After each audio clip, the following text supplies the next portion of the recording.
আপনারা যারা আমাকে শুনছেন, আজ একটি প্রশ্ন রাখতে চাই আপনাদের কাছে। ক্ষমতা মানুষকে নিয়ন্ত্রণ করে নাকি মানুষ ক্ষমতাকে নিয়ন্ত্রণ করে? 5 আগস্টের ছাত্র জনতার গণ অভ্যুত্থানের পর বাংলাদেশের অন্তর্বর্তী সরকারের গুরুত্বপূর্ণ মন্ত্রণালয় আইন, বিচার ও সংসদ বিষয়ক মন্ত্রণালয় এবং প্রবাসী কল্যাণ ও বৈদেশিক কর্মসংস্থান মন্ত্রণালয়ের দায়িত্ব পালন করেন ডক্টর আসিফ নজরুল। ডক্টর আসিফ নজরুল বাংলাদেশের একজন লেখক, কলামিস্ট, ঔপন্যাসিক, রাজনীতি বিশ্লেষক, সংবিধান বিশেষজ্ঞ। আর জীবিকার সূত্রে তিনি ঢাকা বিশ্ববিদ্যালয়ের আইন বিভাগের অধ্যাপনা করেন। টিভি টক শো, কলামে তিনি রাজনীতির বিশ্লেষক হিসাবে ব্যাপক খ্যাতি অর্জন করেন। জীবনে 10টি বইও লিখেছেন তিনি। বিগত ফ্যাসিবাদের বিরুদ্ধে ডক্টর আসিফ নজরুল ছিলেন একজন প্রতিবাদী কণ্ঠ। বিভিন্ন সময় নানান অসঙ্গতিতে তিনি ফেসবুকের মাধ্যমে জানান দিতেন তার নিজের মন্তব্য, এবং ভাগ্যক্রমে যদি তিনি ক্ষমতার চেয়ারে বসেন কখনো, তাহলে ক্ষমতায় গেলে তিনি কি কি করবেন সেটারও জানান দিতেন। আর সেসব পোস্টেই ভেসে উঠত সাধারণ মানুষের নানান রকম চাওয়া পাওয়া আর না পাওয়ার কথা। আর এসব কথার জাদুতেই তাকে অনুসরণ করেন ফেসবুকে প্রায় 18 লক্ষেরও বেশি মানুষ।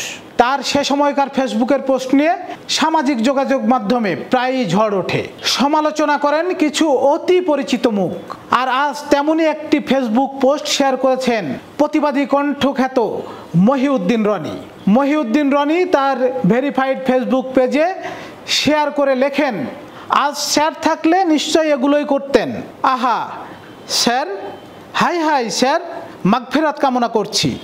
আর সেই পোস্টকে ঘিরেই মহিউদ্দিন রনির ফ্যান ফলোয়াররা কমেন্টের বক্সে নানান রকম মন্তব্য করছেন। এর আগেও এরকমই একটি পোস্ট সামাজিক যোগাযোগ মাধ্যমে ব্যাপক ভাইরাল হয়েছিল।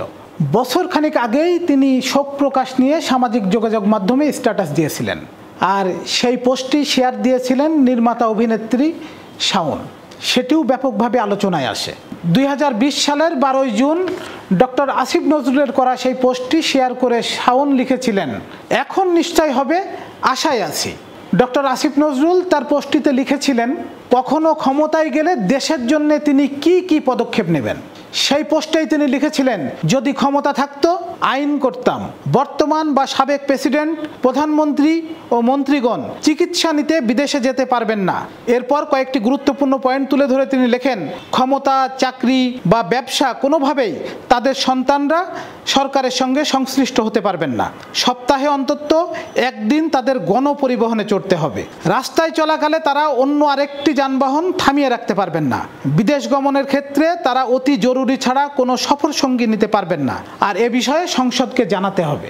সাম্প্রতিক সময়ে সামাজিক যোগাযোগ মাধ্যমে ভাইরাল হওয়া কিছু বিষয়, উপদেষ্টাদের উদ্বোধনী অনুষ্ঠান, ত্রাণ বিতরণ, উপদেষ্টাদের অতিরিক্ত গাড়ি ব্যবহার করা শিরোনামে যে সংবাদ প্রচার হয়েছে, হয়তো সেই সংবাদের প্রেক্ষিতেই মানুষের প্রত্যাশার জায়গা সংকুচিত হয়েছে বলে মনে করেই হয়তো পুরনো পোস্ট শেয়ার করে দিয়ে তাদের আকাঙ্ক্ষার কথা জানান দিচ্ছেন বলেই মনে হচ্ছে।